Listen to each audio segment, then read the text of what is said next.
chipanzi. Ari kumwe kwenyu kwaunondiendesa, handizorore watondionesa. Zvimwe zvacho zvinoshemedza, zvingawa masei ndicharamba ndikutsvaga. Saka takuda mari nemimhanzi, ndozviziva togona asati kanzisu. Kuchambisa mafanzi, mafanzi varungu regai vatipe chipanzi.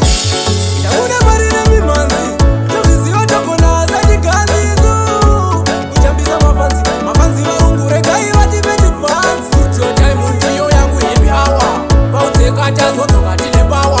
Idzongoma ona taisa pakrawa, ndoreva dzakachena dzabva nekushawa.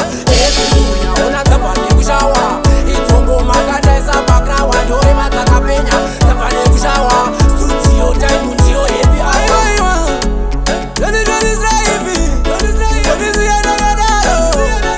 Ndiri kutsvaga chipanzi, takuda mari nemimhanzi.